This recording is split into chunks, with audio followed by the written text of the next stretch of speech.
My Librarian is a Camel, How Books Are Brought to Children Around the World by Margriet Ruurs. Not every community has a library. Read on to learn more about some of the unique ways librarians deliver books to communities in distant areas. Canada. Nunavut, which means our land in the language of the Inuit people, is a huge territory in Canada's north.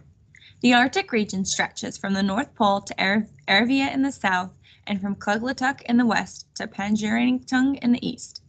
The distances are huge and many villages are very isolated. The Northwest Territories reach from Nunavut to the east to the Yukon in the west. Large towns like Iqaluit, Tuklavik, and Yellowknife have their own public library buildings, but many communities are just too small. Some communities, like Fort Liard, has a virtual library, which offers internet access.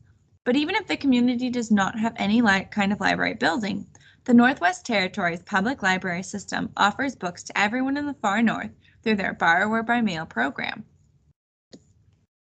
Tyson Ankovic, Colin Ikatik, James Nyakik, and Cameron Ovaluk are friends in Cambridge Bay, Nunavut. They request library books by email or by phone. A mobile library doesn't bring the books to their village. The books are sent through the mail. The Borrower by Mail program will send children any books they'd like to read. If the library doesn't have a book in its system, librarians will borrow the book from another library in Canada and mail it.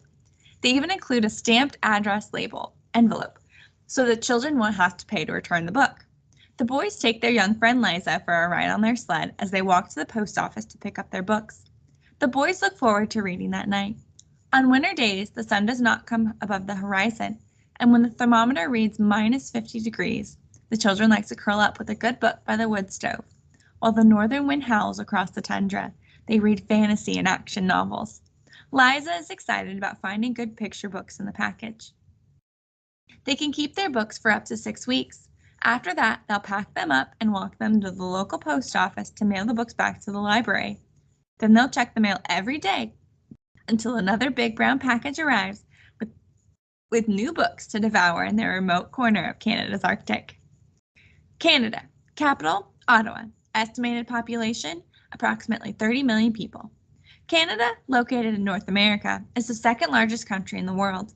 The most easterly point of Newfoundland is closer to England than it is to Calgary, Alberta. From east to west, Canada is so wide that there are 6 time zones within its borders.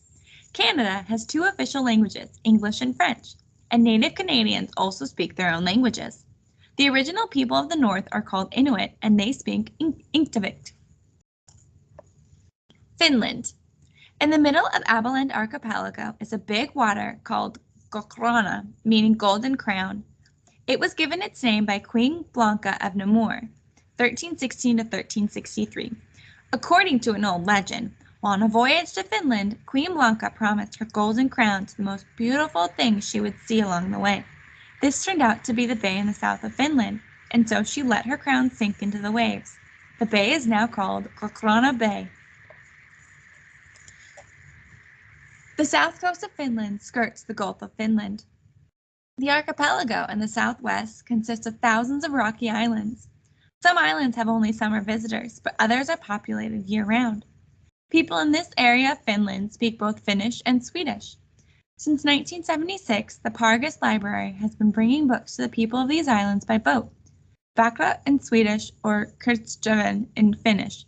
The boat, called Klocklum, meaning limestone island in Swedish, measures 4 meters wide and 12 meters long. It carries about 600 books.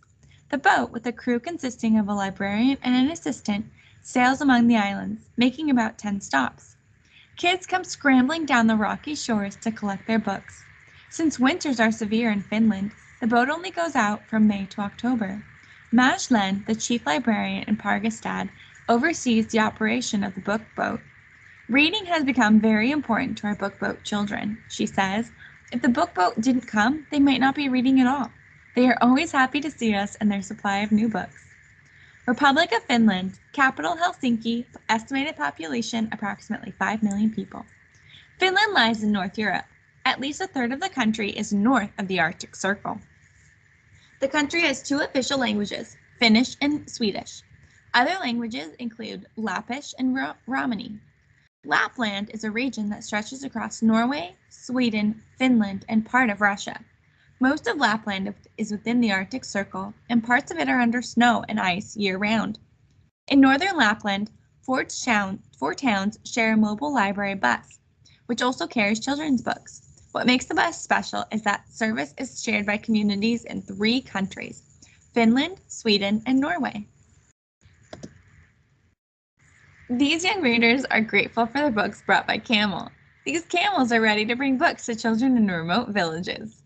Kenya. The roads to Bula Iftin, 200 miles northeast of Nairobi, are impassable because of the desert sand, even for cars with 4-wheel drive. But young people who live in nomadic villages in the area are hungry for books, so librarians use the most economical means of transportation: camels. Library camels are on the road 5 days a week. They can carry heavy loads and need little water in the heat of the desert. One camel may carry as many as 500 books, weighing about 400 pounds. A driver and a librarian divide the books into 2 boxes. They saddle them on the camel's back, which is covered with a grass mat for protection. A second camel carries a tent that serves as the library roof. The students of Bula Iftin eagerly await the arrival of the camels. When the library caravan finally reaches the village, the children watch as the librarian pitches the tent and displays the books on wooden shelves. The librarian places the grass mats on the ground in the shade of an acacia tree, making a place where the children can sit. The students can treasure their new books for 2 weeks. When the library camels return, the children can trade their books for new ones. Republic of Kenya. Capital, Nairobi. Estimated population, approximately 32 million people. Kenya is a country in East Africa. Kenya's climate varies. The coast, which lies on the Indian Ocean, is hot and humid. Inland, the climate is temperate, but the northern part of the country is dry. The official language is English. The national language is Kiswahili. Mongolia. For centuries, people in Mongolia have led a nomadic lifestyle, moving across the steppes, a vast grass-covered plain with their herds. Many people are still herders of livestock, moving with their herds as they graze. The life of the nomads has not changed very much since the old days, except that nowadays the herders like to use iron horses, meaning motorbikes, instead of real horses. Very few people have telephones, television, or access to computers, but most people can read. There is almost no illiteracy to this country.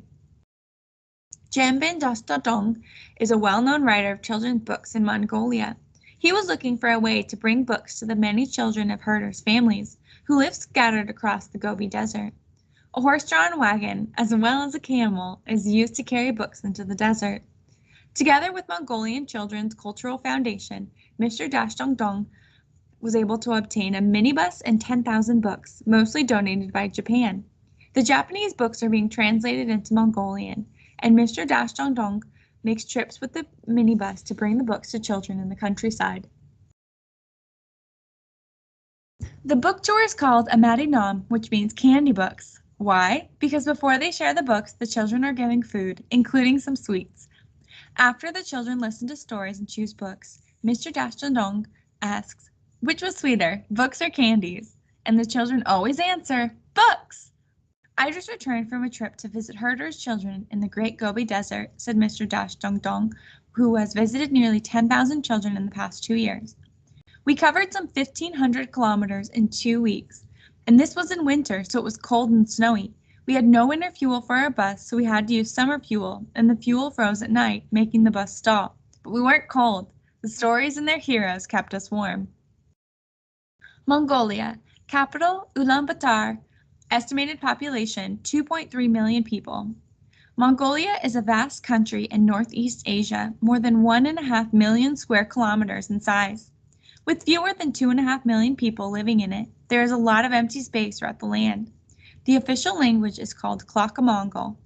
To preserve traditional culture and traditions, children are being taught the old Cyrillic Mongolian script, which is written vertically from top to bottom. The country has high mountain ranges as well as vast desert plains, with the Gobi Desert in the southeast.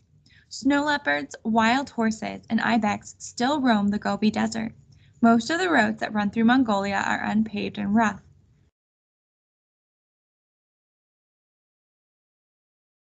The climate is one of extremes. cold in winter, hot and very dry in summer. Some Peruvian readers receive their books by donkey cart. Peru. Children in Peru can receive their books in several different innovative ways. Sedeli Ibi, Peru, is an institution that delivers books in bags to families in Lima. Each bag contains 20 books, which families can keep for a month. The books come in 4 different reading levels so that children really learn how to read. The project in Spanish is called El Libro Compartido en Familia and enables parents to share the joy of books with their children. In small rural communities, books are delivered in wooden suitcases and plastic bags. These suitcases and bags contain books that the community can keep and share for the next 3 months. The number of books in each suitcase depends on the size of the community. There are no library buildings in these small towns, and people gather outside in the plaza to see the books they can check out. In the coastal regions, books are sometimes delivered by donkey cart. The books are stored at a reading promoter's home. In the ancient city of Cacamara, reading promoters from various rural areas select and receive a large collection of books for their area. The program is called Esporadic. The reading promoter lends these books to his or her neighbors, and after 3 months, a new selection of books goes out to each area. Books in this system are for children and adults. And last but not least, Fi Algeria brings a collection of children's books to rural schools. The books are brought from school to school by wagon. The children, who are excited about browsing through the books when they arrive, are turning into avid readers. Republic of Peru. Capital Lima. Estimated population 28 million people. Peru, in South America, borders the South Pacific Ocean between Ecuador and Chile.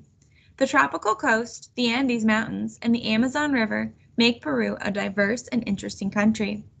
The Peruvian people speak Spanish. Quechua is the country's other official language.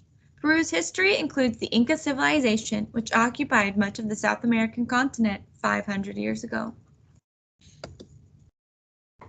The Elephant Library is headed for remote villages in northern Thailand.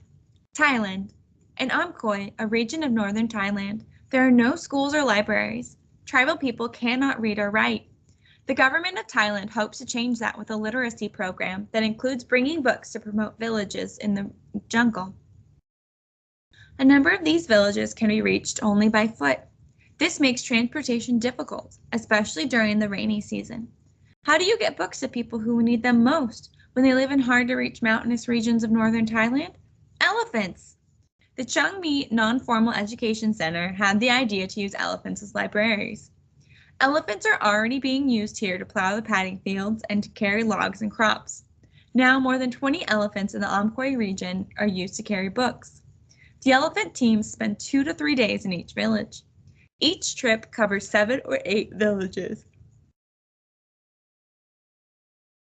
So it takes each elephant team 18 to 20 days to complete a round trip. The Books by Elephant delivery program serves 37 villages, providing education for almost 2,000 people in the Amkhoi region.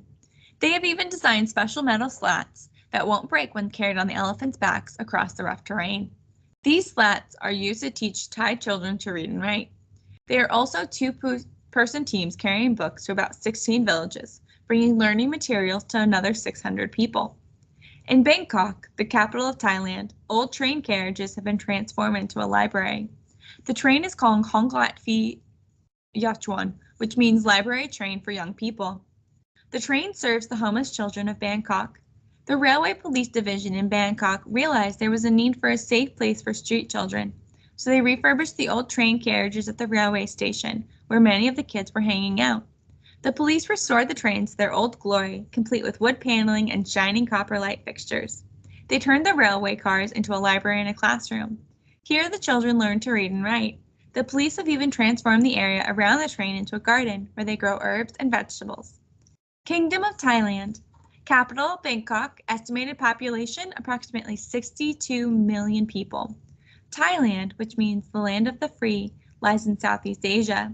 The climate varies from season to season. Dry in January and February, hot in March and May, wet from June to October, and cool in November and December. The official language of the country is Thai.